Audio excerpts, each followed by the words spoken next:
Nous avons profité de cette journée pour rencontrer André François, président de l'ESH, qui fait le point sur les sections de sport collectif et en particulier sur le rugby. La saison passée, de très bons résultats, 2 titres de champion de France, la section billard qui sont champions de France en 3 bandes, avec Iltis, Mindé et Franck, coaché par Mathieu Franck qui est vice-champion d'Europe junior, un très gros espoir dans l'activité billard, enfin dans la discipline du billard. Et Martial Greeneisen, c'est pas très vieux, champion de France au tir à l'arc. Et je viens d'apprendre ce week-end un junior qui est champion de France de la section tir à l'arc. C'est quand même pour une ville comme Agondange où nos possibilités sont quand même limitées par des villes beaucoup plus importantes. Il y a un excellent rapport qualité-prix, on va dire ça comme ça. Il y a le Grand Est, alors ça c'est valable pour l'ensemble des disciplines. Les déplacements vont être plus longs. Le basket, ont débuté leur entraînement. Et Steve, qui s'occupe de l'entraînement des seniors, fait un travail tout à fait remarquable.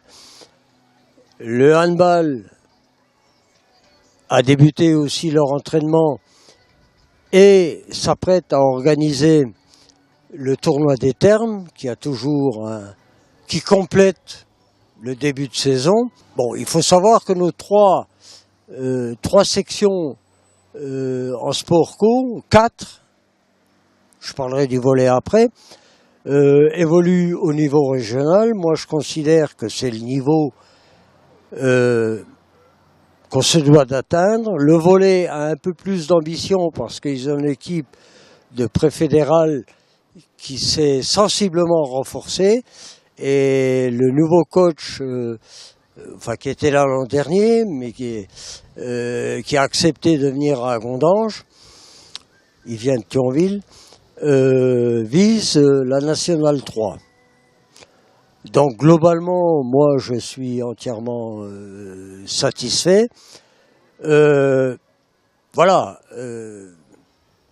on va pas faire dans l'autosatisfaction, mais les chiffres, les résultats démontrent que à l'ESH, ça marche pas trop mal. Une année pas facile au rugby, parce que j'imagine qu'il faut parler rugby, si j'ai bien compris la question. Ça a été une année sportivement correcte. On avait mis en place un comité où aux différents postes, on avait mis les gens les plus compétents. Malheureusement, il y avait des égos, donc il a fallu prendre des dispositions. Pour ce qui me concerne, puisque j'ai été président par intérim, moi ça m'a j'ai appris beaucoup de choses. J'ai observé, j'ai écouté. J'ai pas la prétention de dire que j'ai tout compris, parce que ça serait prétentieux. Mais j'ai pu mettre le doigt sur des choses qui devaient absolument être modifiées. À la demande d'un certain nombre de joueurs et d'encadrants sportifs, on a souhaité que je repique une année. Donc là, on s'apprête à avoir des réunions tant sur le plan sportif qu'administratif. Le souci reste que il va falloir mettre en place un comité en juin 2019. Alors pour l'instant, il y a des gens compétents mais qui ne veulent pas s'engager. Il va falloir reconsidérer complètement le fonctionnement de l'école de rugby. On va envoyer des gens en formation. Il y a beaucoup de nouvelles règles avec l'arrivée de Bernard Laporte à la tête de la fédération, la réglementation a sensiblement changé. Les derniers événements, dont un dramatique où un senior a laissé sa vie sur le terrain, on va dire. Il faut absolument que ça n'effraie pas les parents des gosses qui veulent pratiquer le rugby. Donc il y a des consignes venant de la Fédé bien précises, ou pas de plaquage.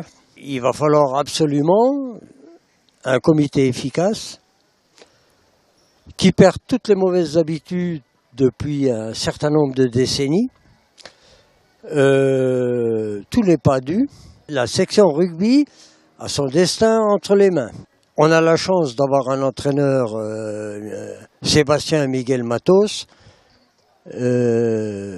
qui en ce moment fait de la préparation physique. Les mauvaises langues avaient annoncé qu'il y aurait une fuite, qu'il ne resterait plus personne au club. Pour l'instant, moi, j'ai pu valider que 3 départs. On va faire une journée promotion pour l'école de rugby. Nous avons eu une première réunion avec le Tigre de Hutz, le club, et le RC Metz, et à Gondange, bien sûr. Et ça n'a pas été très difficile, que les 3 parties sont tombées d'accord. Les jeunes qui ont un certain talent, parce que ça se repère relativement vite, puissent rejoindre un club avec des moyens tout autres que celui d'Agondange, puissent rejoindre le RC Metz. L'esprit clocher, il faut oublier.